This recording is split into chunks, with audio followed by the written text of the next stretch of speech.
Hello YouTube friends, I'm going to show you how you can cut your family member's hair in less than half an hour once you get used to the machine. However, be warned, if you have a family member who usually start out very enthusiastic but then at the end they will complain or hold you accountable and not willing to admit their decisions, you will hear something back from them in a negative way or in a criticizing way, but don't worry, it's all meant to be a friendly, constructive criticism, like what my mom always says, okay? Not complaining. I love her very much and I really wanted to get her to have a really nice haircut because her hair has been growing out a bit and she attempted at cutting it herself, which she usually does, and it turns out uneven, but she kind of lives with it because she cut it herself. So here we go. If you're interested in extra long layers or extra short haircuts, I have two videos for you. Be sure to check those out. Hit the subscribe button for more videos from me. First, I recommend you sitting them down on a chair that can rotate so you don't have to move around and you can easily move them around. It's so much easier than you trying to, walk around the chair. Second is sometimes, as you saw earlier, verbal directions don't work very well because sometimes they don't know if you're which way you're supposed to turn and how you're supposed to move to adjust to your angle of cutting the hair, so you kind of have to nudge them a bit, and if they don't move it's kind of hard. So I wasn't trying to shove her, but she just won't move. It's kind of tough, so don't be too timid, but don't be too harsh, okay? The reason why I have her tilt like that is because the cutter itself is really thick and she wants it at a length where it's just right below her ears, so there's not enough room for the cutter to move around. So, and it's also easier for me to see like if it's straight, if she tilts her head a little bit up, but this way it creates a kind of curve. You'll have to have her tilt her head back up again later so you can correct the angle. Right now I'm just trying to get some length off her hair, and then I'll do some correcting afterwards. For this haircut, a bob haircut, I'm just using the shortest spacer. It serves only as a separation between the cutter, and then the vacuum serves as a cleanup tool for this haircut. If you're doing a shorter haircut like the pixie haircut or a men's or boy's haircut, you'll want to use at least 2 inches for the top and then spacers you prefer for the bottom. I usually use the shortest spacer available for the bottom of the haircut if I'm doing a pixie haircut. Once you get all the hair to about the length that you want it to be, just a little bit longer than you want so you don't make extra cuts and shorten the haircut. Oh, before I forget, I promise you guys you would thank me for this. Make sure both of you are wearing earplugs because you will be having problems hearing afterwards if you don't wear earplugs. This is so important.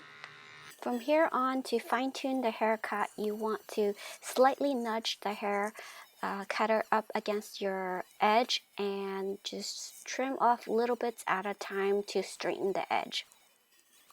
The next step, it's optional. You can choose a slanted spacer to smooth out the edge, the rough edge of the blunt haircut if you want. This is an option. You don't have to if you like the blunt look. I'm going to soften it a little bit for my mom. This is where the chair comes in really handy, the swivel chair, because you can just literally just put the cutter right next to her.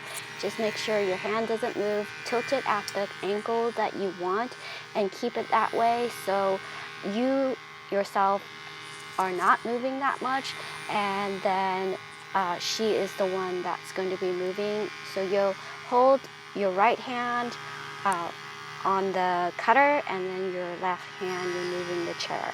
So you're just keeping it still as possible, and that way the chair just guides the cutter, and that is less work for you to kind of guess. It keeps the guesswork out of the situation. So this is how I'm softening it up, but I make sure that I do not put too much force so the hair is sucked up too much, because I've done so much to create that lovely straight edge. I don't want to cut any zigzags in it. I just want to kind of lightly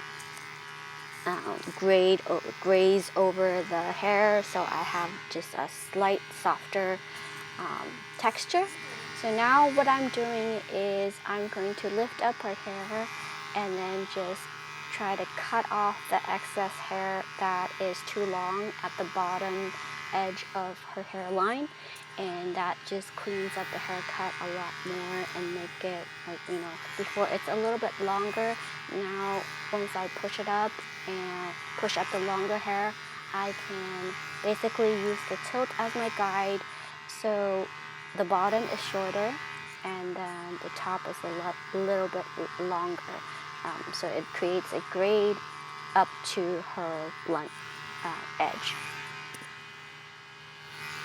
Once you think you're finished, make sure you comb through the head once or twice just to make sure there's no hair caught underneath the ears or just some harsh edges or spots that you've missed, and just fine tune it down once more, and then you'll be done.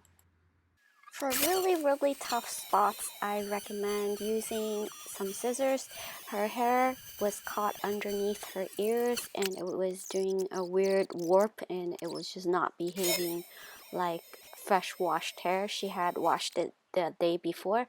I recommend that you wash your hair the day that you're going to be cutting it, and also air dry it and not blow dry it, because your hair will naturally fall straight down if you just let it air dry, and your hair will behave a lot better if you dry it that way. For her, she slept in it for a day, and then we wet it again, and then we cut it. But the hair underneath her ears, it was just not behaving, and I couldn't get it to cut off. It was just warping.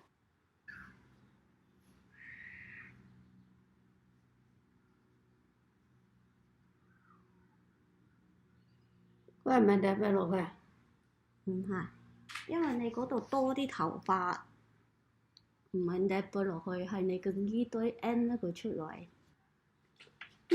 OK 啦。